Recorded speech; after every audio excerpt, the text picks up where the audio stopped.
एक मासूम लड़की की शादी एक नटखट लड़के के साथ हो रही है, चाहे तो वो मिलकर रह सकते हैं या अलग हो सकते हैं। ये बात मैं नहीं कह रहा, ये बात पंडित जवाहरलाल नेहरू ने कही थी। इकोनॉमिक एंड पॉलिटिकल वीकली में छपे एक आर्टिकल में लिखा जाता है कि साल 1956 में देश के पहले प्रधानमंत्री जवाहरलाल नेहरू ने ये बात कही थी। नेहरू की ये बात साल 2014 में आकर सच साबित हुई। दशकों पहले बना एक गठबंधन टूटा और जन्म हुआ भारत के 29वें राज्य तेलंगाना का यानी कि बर्थडे। वो तारीख थी 2 जून। तेलंगाना को आंध्र प्रदेश से अलग कर एक नया राज्य बनाया और आजाद हिंदुस्तान के इतिहास में 1956 में पहली बार भाषा के आधार पर राज्यों का पुनर्गठन हुआ था। तेलुगु भाषाई लोगों की मांग पूरी करने के लिए आंध्र प्रदेश बना और तेलंगाना तब आंध्र का ही हिस्सा था और यहाँ की मुख्य भाषा भी तेलुगु ही थी। फिर सवाल उठता है, तेलंगाना को आंध्र प्रदेश से अलग करने की मांग की। नमस्कार, मैं उमेश कुमार और आज की इस वीडियो में मैं आपको तेलंगाना राज्य के गठन की यानी तेलंगाना राज्य बनने की सही कहानी को बताऊंगा, जिस कहानी के बारे में शायद आप नहीं जानते हो। इन दिनों तेलंगाना में विधानसभा चुनाव चल रहे हैं, ऐसे में आप ये जानना आपके लिए काफी इंटरेस्टिंग है। आपको बता दूं, हैदराबाद में तेलंगाना, ये पूरी कहानी जो है 2 राज्यों से जुड़ी है। तो पहले मैं आपको बता दूं कि पहले कैसा था और बाद में क्या तब्दीली है। ये जानने के लिए पहले आंध्र प्रदेश को आपको बताते हैं। आजादी के वक्त आंध्र प्रदेश नहीं था, एक मद्रास प्रेसिडेंट हुआ करते थे, जिसमें आज का आंध्र प्रदेश, मैंगलोर, कालीकाट सहित आज के कर्नाटक, केरल और उड़ीसा के तटीय इलाकों का कुछ हिस्सा था। यानी कि आजादी के समय आंध्र प्रदेश में नहीं था, मद्रास प्रेसिडेंसी। और अब तेलंगाना को देखते हैं। हैदराबाद तेलंगाना की राजधानी है और एक समय में यही तेलंगाना हैदराबाद रियासत का हिस्सा था। आजादी के वक्त हैदराबाद रियासत पर निजाम का राज था, जिसके 3 हिस्से थे। मराठवाड़ा यानी आज के महाराष्ट्र का औरंगाबाद, आज के कर्नाटक का कुछ हिस्सा और तेलंगाना। हैदराबाद के निजाम हैदराबाद के भारत में विलय को राजी नहीं थी और लिहाजा ऑपरेशन पोलो के तहत सेना को भेजा गया और साल 1948 में हैदराबाद को भारत में विलय हो गया। निजाम के खिलाफ पहले विद्रोह की शुरुआत साल 1945 में तेलंगाना के नागालोंडा से हुई, माफ कीजिएगा नालगोंडा से हुई। और शुरुआत में ये आंदोलन अंग्रेजों के खिलाफ था, लेकिन 1946 के बाद ये निजाम की सेना के विरुद्ध सशस्त्र संघर्ष में तब्दील हो गया और विलय के बाद सशस्त्र संघर्ष रुक गया, लेकिन एक नया आंदोलन जड़ी जमा है। ये आंदोलन अकेले तेलंगाना का नहीं था, पूरे भारत और विशेषकर दक्षिण भारत में उड़िया, तेलुगु, मराठी, कन्नड़ और मलयालम भाषी लोग अस्थायी यानी कि भाषाई आधार पर राज्यों की गठन की मांग कर रहे थे, स्थायी कि भाषा के आधार पर राज्य का गठन हो। और इस मसले के समाधान के लिए कमेटी बनाई गई, JVP कमेटी, जिसका नाम इसके 3 सदस्यों के नाम के पहले अक्षर को मिलाकर बनाया गया। ये 3 सदस्य थे जवाहरलाल नेहरू, वल्लभ भाई पटेल और कांग्रेस के पूर्व अध्यक्ष पट्टाभी सीतारामैया। इस कमेटी के भाषाई आधार पर राज्यों के गठन के खिलाफ अपनी सिफारिशें दी।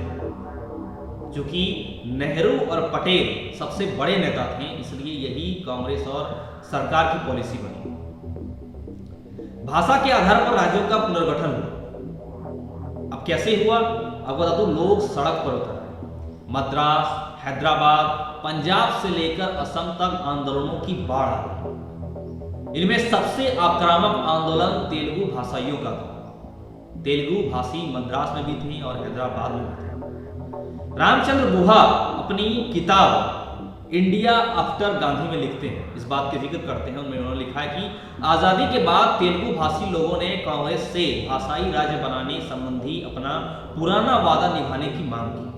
जुलूस निकाले गए, भूख हड़तालें हुई, यहाँ तक कि इस मुद्दे पर 1950 या 1950 में कांग्रेस के नेता और 1946 से 1947 के बीच मद्रास के मुख्यमंत्री रहे टी प्रकाशम ने पार्टी से इस्तीफा दिया। साल 1951 में आम चुनाव में भी इस नाराजगी का असर दिखा। चुनाव प्रचार के लिए नेहरू जहां जहां गए उन्हें लोगों का विरोध सहना पड़ा। जब मद्रास विधानसभा चुनाव का रिजल्ट आया, कांग्रेस को 145 में से महज 43 सीटों पर जीती। हालात और बिगड़े जब 19 अक्टूबर 1952 के रोज कोटी श्रीरामुलु नाम के एक व्यक्ति ने आमरण अनशन की शुरुआत की। श्रीरामुलु इससे पहले भी अनशन कर चुके थे। 1946 में तब उनकी मांग थी कि मद्रास के सभी मंदिरों को तथाकथित अछूत जातियों के लिए खोल दिया जाए। तब गांधी जी ने श्रीरामुलु को अनशन तोड़ने के लिए इस पर राजी किया था, लेकिन 1951 में गांधी जी तो नहीं थे। श्रीरामुलु का अनशन तोड़वाने की तमाम कोशिशें नाकाम हुई। इस अनशन का असर भी हुआ। 12 दिसंबर को मद्रास के तत्कालीन मुख्यमंत्री सी राजगोपालचारी को भेजे खत में नेहरू लिखते हैं, वक्त आ गया है आंध्र प्रदेश की मांग को स्वीकार कर लिया जाए। लेकिन इससे पहले कि नेहरू कोई निर्णय ले पाते, अनशन के 98वें दिन श्रीरामुलु की मौत हो गई। पूरे मद्रास में कोहराम मच गया। सरकारी ऑफिसों, रेलगाड़ियों में तोड़ फोड़ की शुरुआत हो गई। सरकार को पुलिस उतारनी पड़ी और पुलिसिया एक्शन में कई लोग मारे गए। सब देखते हुए अंत में नेहरू को आंध्र प्रदेश की मांग के आगे झुकना पड़ा। तेलंगाना की मांग आंध्र प्रदेश की मांग से कैसे अलग है, ये बात समझने की जरूरत है। ये तो कहानी का कुछ हिस्सा है। आपको बता दूं, 1 अक्टूबर 1953 को मद्रास में अलग कर आंध्र प्रदेश नाम के एक नए राज्य का गठन। अब कहानी तेलंगाना की शुरू होती है। कुर्नूल इसकी राजधानी बनाई गई, ये आंध्र प्रदेश की, और नेहरू इस कदम से खुश नहीं थे। उन्हें बनाना पड़ा, लेकिन इससे वो खुश नहीं थे। और आंध्र के गठन के कुछ रोज बाद अपने सहयोगी को लिखे पत्र में वो कहते हैं कि हमने बर्रे को छत्ता छोड़ दिया और मुझे लगता है जल्द ही हम सब इसका दंश झेलेंगे। नेहरू की कही इस बात सही साबित। आंध्र प्रदेश का गठन होते ही दूसरी भाषाओं के लोग अपने लिए अलग राज्य की मांग उठाने लगे। आंध्र प्रदेश तो एक शुरुआत था और इस समस्या को से उस समाधान की बात से एक नया आवेश, एक नया मांग उठा। और इस समस्या को सुलझाने के लिए साल 1953 में सरकार ने राज्य पुनर्गठन आयोग का गठन किया।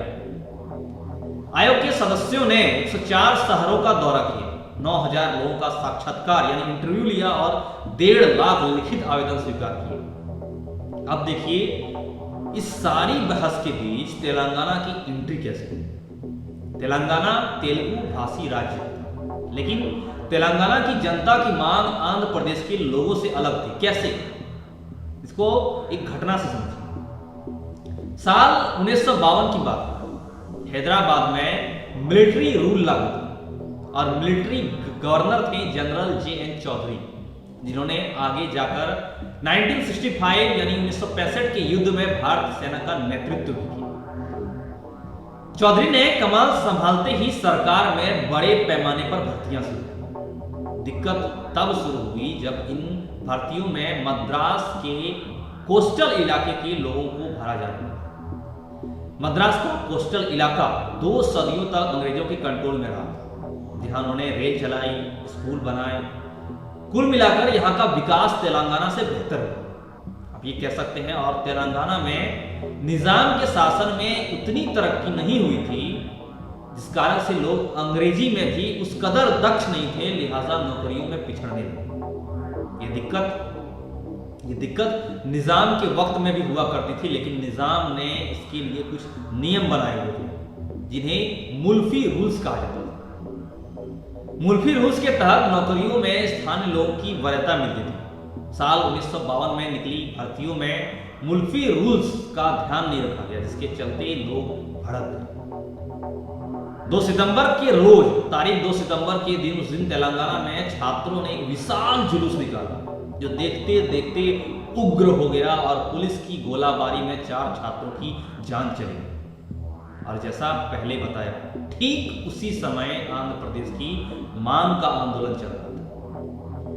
आंध्र के लोग तेलंगाना को अपने राज्य में शामिल करना चाहते थे, लेकिन 1952 में हुई घटना के बाद तेलंगाना के लोग आंध्र के विरोध में खड़े हुए। तेलंगाना के नेताओं ने राज्य पुनर्गठन आयोग से तेलंगाना को अलग राज्य बनाने की मांग की।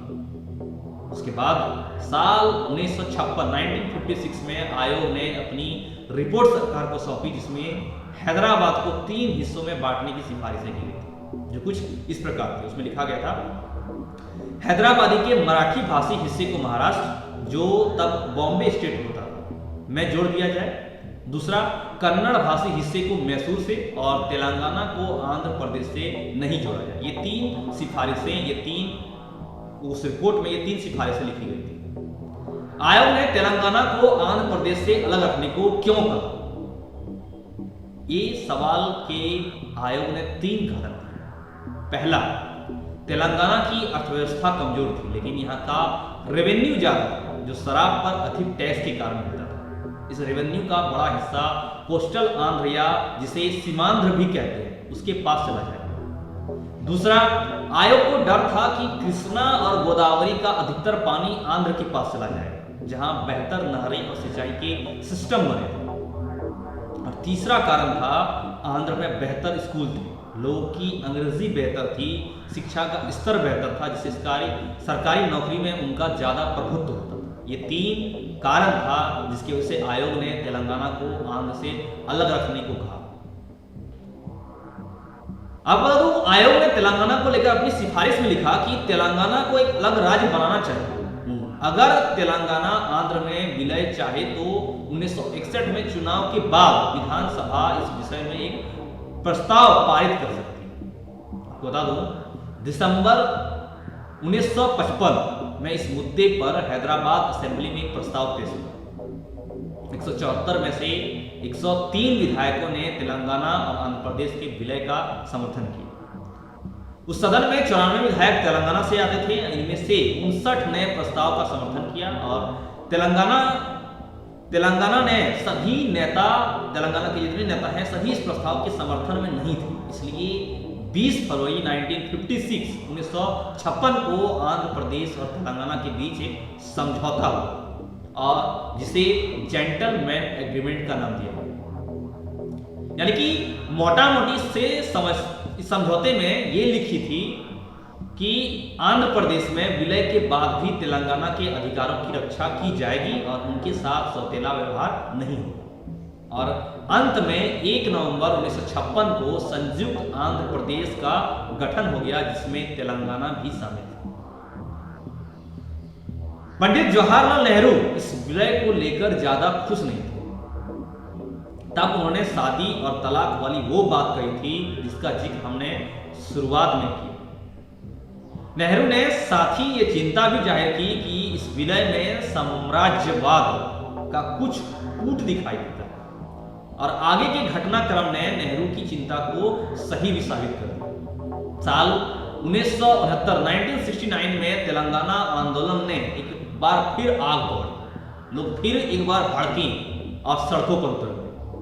उन्होंने आरोप लगाया कि जेंटलमैन एग्रीमेंट का पालन नहीं हो रहा है। वो नौकरियों में भेदभाव की शिकायत कर रहे थे। एक आरोप ये भी था कि तेलुगु फिल्मों में तेलंगाना के लोगों को विलन की तरह दिखाया जाता है। उसके बाद 1969 का वो आंदोलन का जन्म हुआ, यानी कि ग्रुप एक बड़ा आंदोलन है। साल 1969 में शुरू हुए इस आंदोलन को लीड कर रही थी तेलंगाना प्रजा समिति नाम की पार्टी।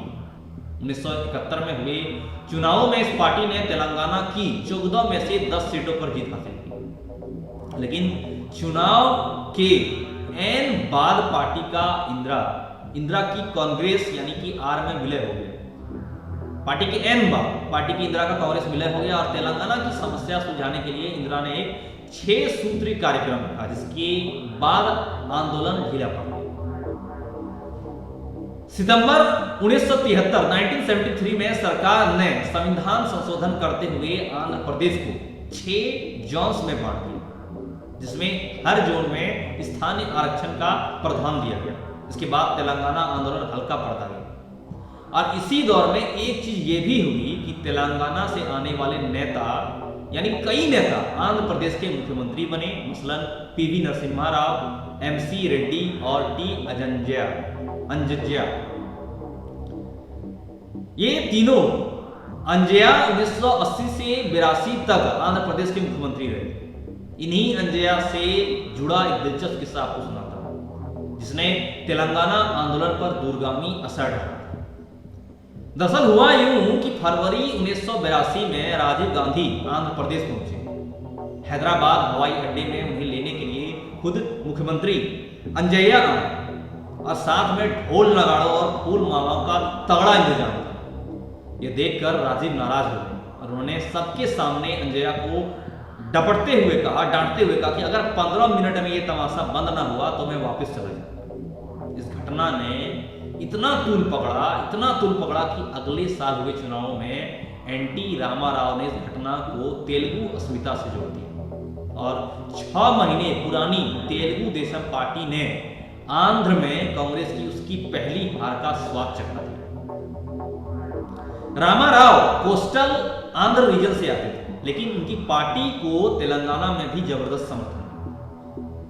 तब जाके उसके बाद से नए राज्य का गठन का सपना दिखा। दरअसल तेलंगाना आंदोलन का अगला बड़ा चरण शुरू होता है साल 2001 में, जहां से नए राज्य का गठन की बड़ी नींव बनती है।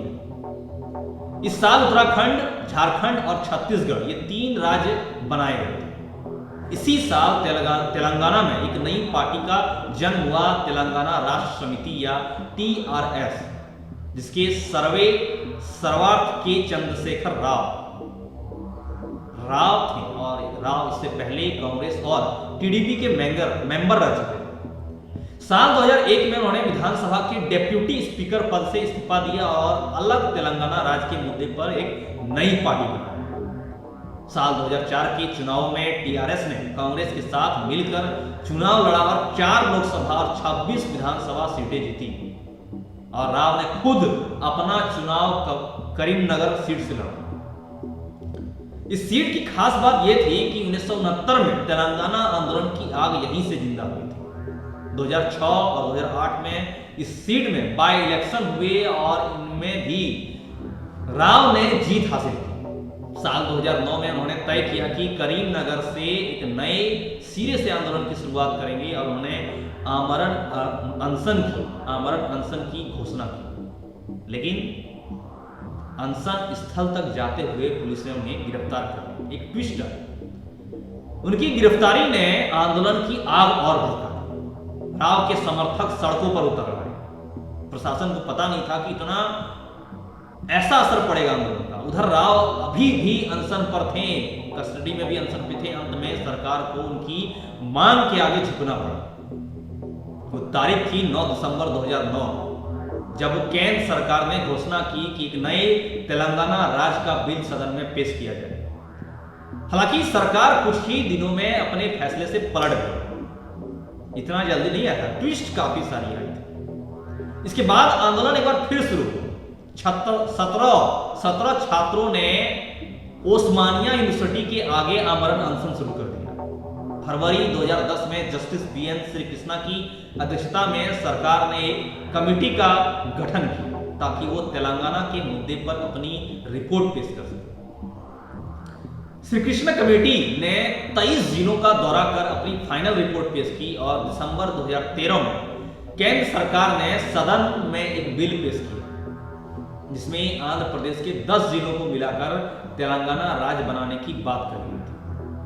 फिर फरवरी 2014 में दोनों सदनों ने इस बिल को पास कर दिया और अप्रैल 2014 में तेलंगाना में चुनाव हुई और के चंद्रशेखर राव राज्य के पहले मुख्यमंत्री बने। और इसके बाद 2 जून 2014 को तेलंगाना के इतिहास का वो ऐतिहासिक दिन था जब तेलंगाना राज्य बनने की आधिकारिक घोषणा हुई। आंध्र प्रदेश के बंटवारे के बाद तय हुआ कि अगले 10 साल तक हैदराबाद दोनों राज्यों की राजधानी होगी और ये सीमा साल 2024 में खत्म होगी, जिसके बाद आंध्र प्रदेश को अपनी नई राजधानी बनानी होगी। जी हां, 2014 के बाद पहले अमरावती को आंध्र प्रदेश की कैपिटल बनाने की बात चल रही थी, फिर 3 अलग अलग कैपिटल्स की बात हुई, फिर ये मसौदा भी वापस ले लिया गया और ये मुद्दा अपने आप काफी पेचीदा है, इसलिए इसकी बात कभी और फिलहाल आंध्र प्रदेश और तेलंगाना के बीच कई और मुद्दे हैं। ये मुद्दा अपने आप को पेचीदा इसलिए है क्योंकि कभी और फिलहाल आंध्र प्रदेश की तेलंगाना की भी कई सारे मुद्दे हैं जो हैदराबाद राजधानी को लेकर, जिनका निपटारा होना भी बाकी है, जैसे संपत्तियों का बंटवारा। जी हाँ, अभी तक संपत्तियों का बंटवारा के सारे मुद्दे क्लियर नहीं हुए हैं। कृष्णा गोदावरी के पानी का बंटवारा, मुद्दों का हल निकाला जाना अभी बाकी है, लेकिन हकीकत यही है कि तेलंगाना देश का 29वां राज्य है और जीके यूपीएससी के छात्रों को याद करने के लिए और सवाल मिल गया, हर स्टूडेंट्स को एक सवाल मिल गया कि राष्ट्र का, भारत का 29वां राज्य कौन है। तेलंगाना स्थापना दिवस का, घोषणा दिवस का एक सब्जेक्ट मिल गया। आज की इस वीडियो में फिलहाल इतना ही और आगे आपसे फिर मिलेंगे ऐसे ही कहानी के साथ, ऐसे ही खबरों के साथ। आज की इस वीडियो में हमने आपको बताया तेलंगाना के नए राज्य तेलंगाना के गठन की पूरी कहानी। ऐसे ही खबरों से जुड़े रहने के लिए हमारे साथ बने रहिए और अंत तक देखने के लिए धन्यवाद। जय हिंद, जय भारत।